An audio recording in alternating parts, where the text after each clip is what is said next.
Kagulat world, viral na naman si Alexandra Ayala. Pero this time, hindi sa loob ng tennis court, hindi dahil sa forehand winner, hindi dahil sa upset win, at hindi dahil sa ranking.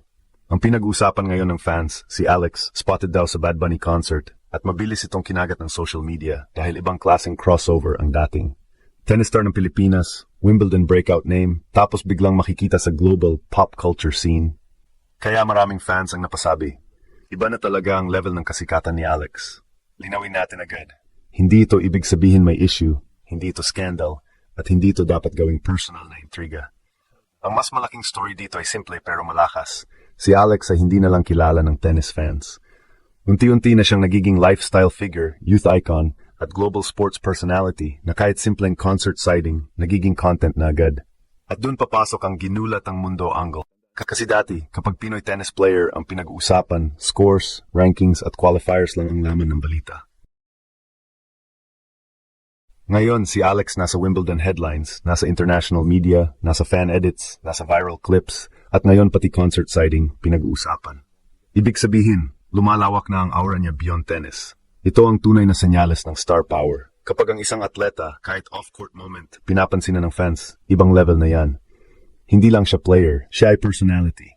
Siya ay symbol. Siya ay bagong mukha ng Pinoy sports pride sa global stage. Ang pinaka-interesting sa viral, Alex Ayala spotted at Bad Bunny concert story ay hindi lang yung mismong video. Ang mas malalim na usapan dito ay kung bakit mabilis itong napansin. Kasi kung ordinary athlete lang ang makikita sa isang concert, baka simpleng fan post lang yon. Pero dahil si Alex ang nasa video, biglang nagkaroon ng reaction, biglang may shares, biglang may comments, at biglang naging topic ng fans. Yan ang tinatawag nating star power effect. Si Bad Bunny ay hindi ordinary music name. Global superstar siya. Kapag concert niya, hindi lang music fans ang nanonood. Maraming celebrities, athletes, influencers, at personalities ang napapabilang sa crowd. Kaya kapag may nakita kang sports figure sa ganitong event, lalo na isang athlete na galing sa historic Wimbledon run, nagiging symbol ito ng crossover moment.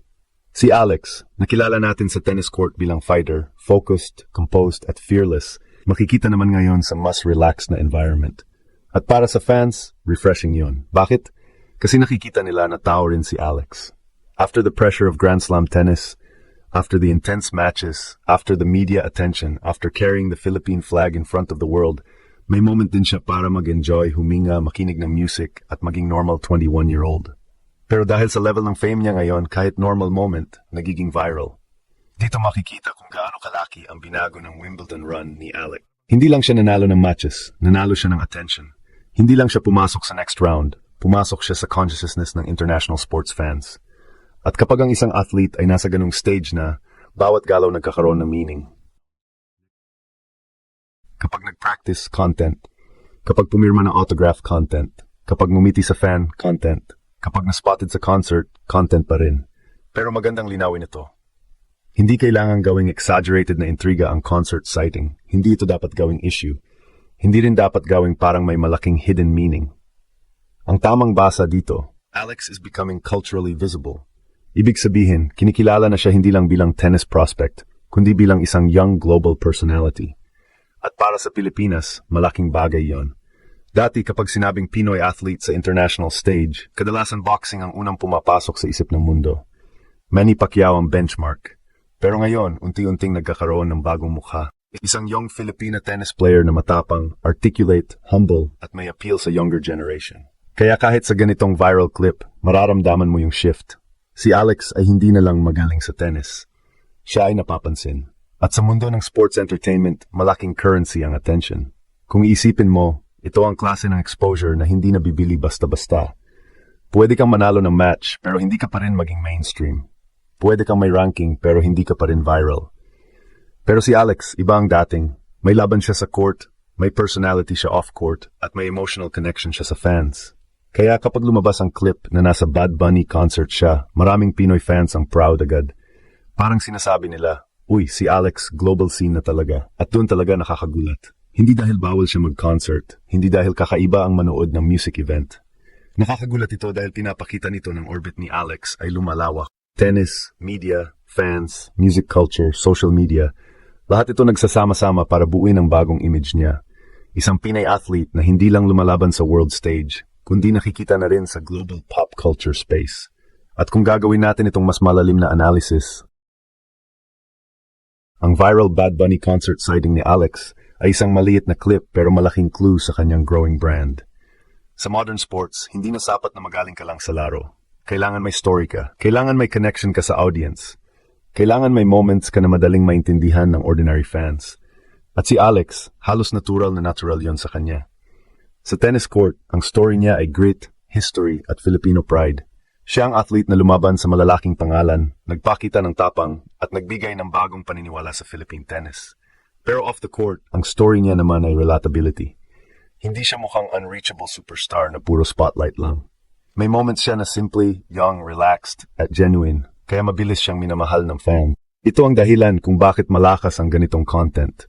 Kapag nakita ng fans si Alex sa concert, hindi nila iniisip na, ay wala na siyang focus. Ang dating sa kanila, deserve niya mag-enjoy. Matapos ang pressure ng Wimbledon, matapos ang expectations ng buong bansa, matapos ang bigat ng pagiging bagong mukha ng Pinoy tennis, may karapatan siyang magkaroon ng normal life.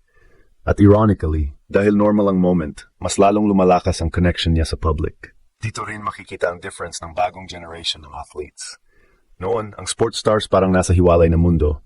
Ngayon, dahil sa social media, fans want to see the full personality. Training, matches, outfits, music taste, fan interactions, travel moments, lahat nagiging part ng image.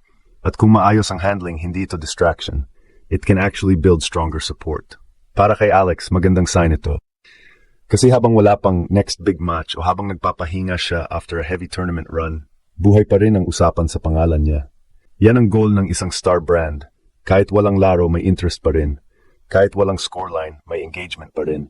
Kahit hindi hawak ang racket, may dahilan pa rin ang fans para pag-usapan siya. At para sa Pilipinas, nakakatuwa ito dahil bihira tayong magkaroon ng tennis athlete na ganito ang level ng attention.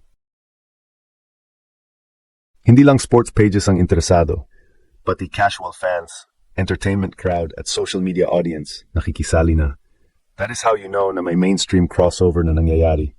Kaya ang viral video na ito, maliit man sa paningin ng iba, malaking senyales sa bigger picture. Alex is no longer just chasing tennis respect. She is already earning global visibility.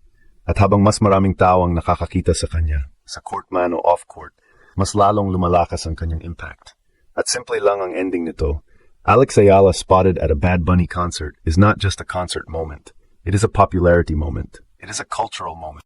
It is another proof na ang batang Filipina tennis star natin unti-unti nang pumapasok sa mas malawak na mundo ng sports fame, celebrity attention, at global fan culture. At kung ganito kalakas ang reaction sa isang off-court sighting pa lang, paano pa kaya kapag bumalik na siya sa court at muling gumawa ng kasaysayan?